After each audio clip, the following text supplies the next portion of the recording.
Hey everyone, welcome back to Works Garage. In today's video, I will walk you through the world of precision with the Billetworks short throw shifter for the GR86. If you're looking to enhance your driving experience, you're in the right place. Please stay tuned as I will walk you through the install and an honest review.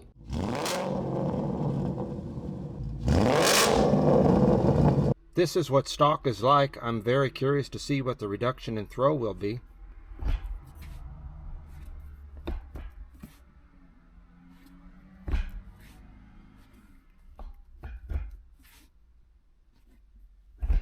We'll start by removing this plastic circle here on the console. There's one on each side. Could just use a little plastic removal tool or a little flathead screwdriver. There'll be another one on the other side, of course. It's a 10 millimeter to remove these nuts.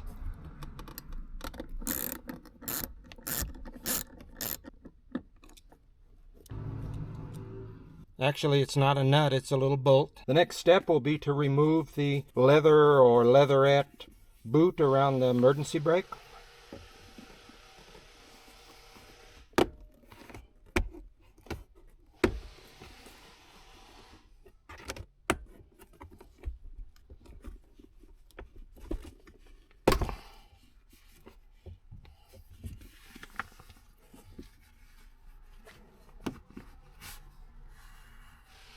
Then we will move up to the front and remove this piece right here. I'm going to tape it up so it doesn't scratch it. You just take your little tool here. Then you will see there's two Phillips screws here, or JIS screws here, that'll need to be removed. Once you get to the removal step for this ring here, you'll pull up towards the back of the car here, pull it out this way. You can see this side comes up a little taller or higher than this side does. There's two more JIS or Phillips screws here and here. You're going to remove those next. Now we will remove the shift boot here. Slide the boot over the lockout.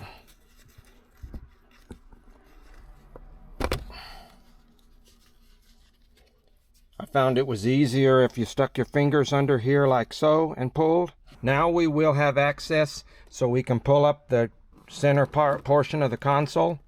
There'll be a couple connectors here that you'll have to unplug. They'll have little thumb tab or finger things on them. You'll have to press up. So actually you only need to remove this and then a cable that almost looks like a old school USB-A that comes out of here. Now you'll have two more screws, one here and one here, that you'll need to remove. Now we will carefully need to remove these two pieces here. There's a tab on the top and a tab on the bottom here that will need to be pressed.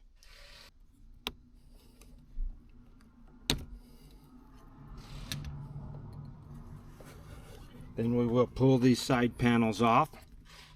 And they'll just, you pull them back towards you.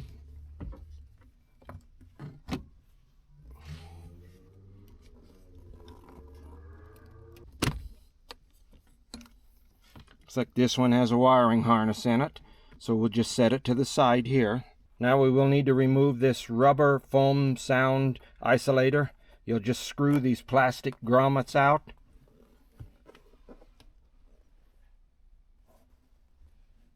And hopefully not lose one like I just did.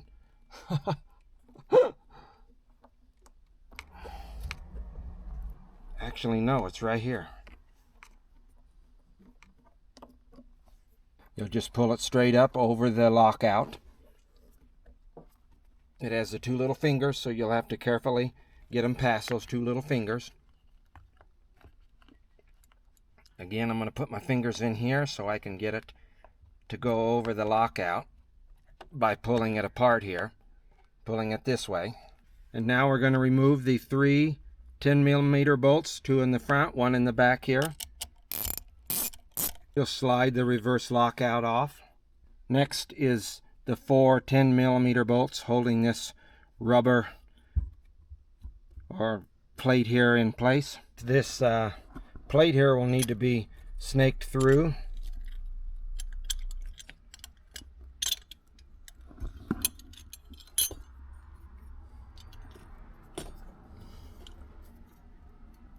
Also, it looks like these are on the sides here. This will need to be taken out, the wiring harness. To remove the wiring harness, just press down here and push it out. Pull this up. Now this rubber boot will come off over the top. Now there is a rubber boot in here. Let's see if we can pull it away from up top here instead of going under. So I'm not going to lie and I'm not going to sugarcoat it. It took me a while to get the C-clamped washer or clip off. It was very hard. I wound up doing it from the top side here. Unfortunately, I could not get a clip of me doing it at the same time because it took me a very long time. This is the hardest part of the install, I believe. So what you're going to do is you're going to turn it around until the two holes clips are up. Then you're going to take your little clipper tool, your little C-clip tool, and put it in there. I used a 90-degree angle one. I got it in there and I got it on one hole, but I couldn't get it on the second hole. And then I just pushed it apart and it plopped it out. What I wound up doing to get the linkage out that's coming up here, has a finger that goes in like this, was I wound up pulling on this while rocking the lever in neutral back and forth. It eventually popped out. I kind of started pressing over here too at one point, and then started rocking it back and forth in neutral. You'll hear it pop out. I pulled it out. Then to get it out, you'll just pull up and rock it back and forth.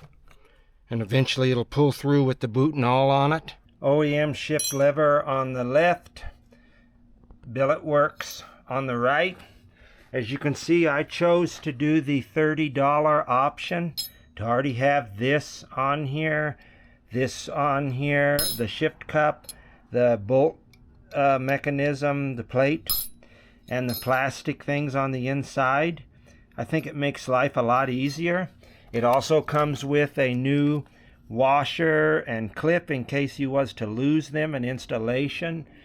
That's why I'm recommending you buy the whole kit already assembled. Of course, you can get these in any color you want. They have a lot of different color options if you want to flash up your interior and be flashy.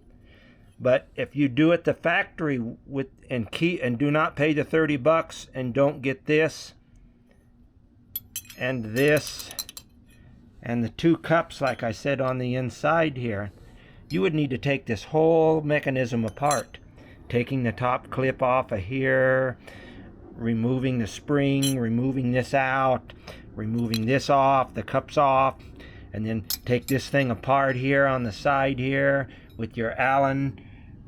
It's just a whole fiasco that I chose not to go down. Now we're going to need to take this rubber off of here, this rubber boot off of here, put it over here. Then you'll take this guy out.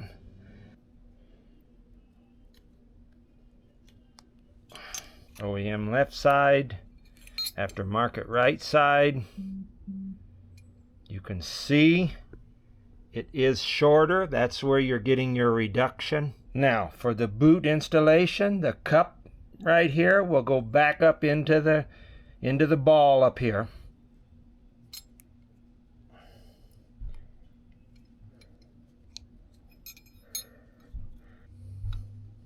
I'm going to go ahead and slide this rubber boot all the way over the end because we're going to need to be able to see what we're doing here to get it out.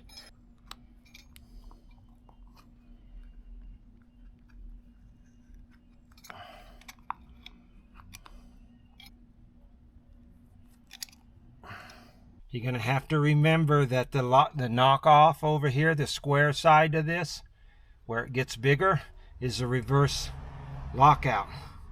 So when you're shoving this through,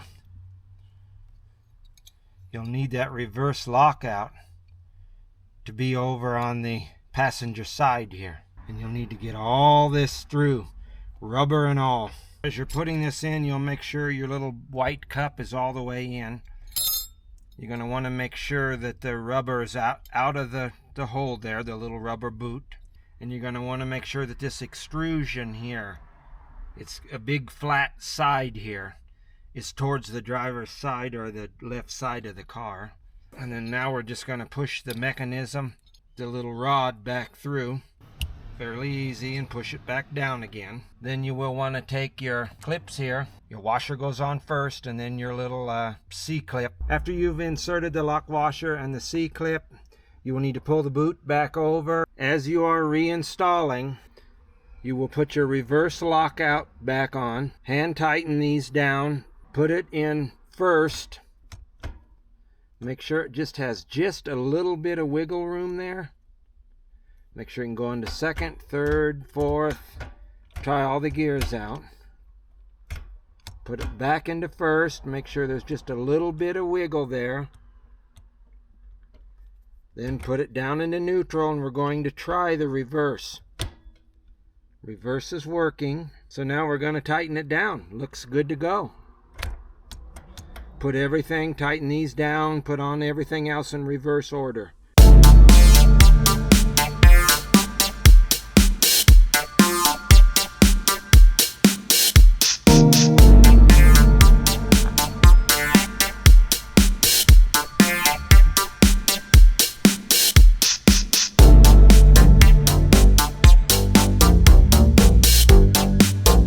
And now I have had some time to play around with it here without driving yet, and I can tell you it is a lot shorter of a throw. I will be going next for a drive for the review and impression part of the video. The first thing I noticed was the precision the shifter now has.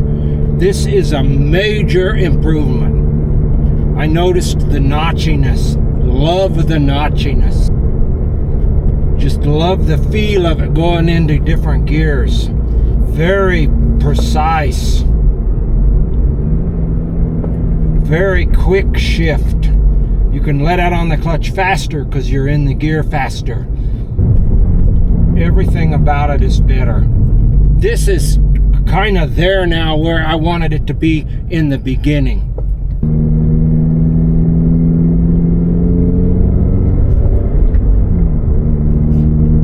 I do recommend this upgrade. Now, it is not as easy as they make it look. Everything is easy except when it comes to having to do that little C-clip, expand it. It's very hard to get off, very hard to see the clip ends. I found that, like I was showing you in the video, that it's easier to do up here at the top, to do it from the inside the car.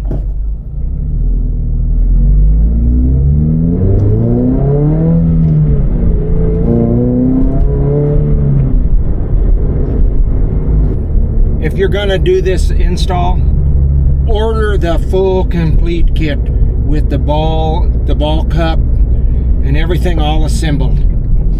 So much easier than taking it apart, just like I did. Thanks for watching today's video. If you like seeing this kind of content and want more, please help me out by liking, comment, and subscribing. And remember, treat others how you would want to be treated. Have a good week.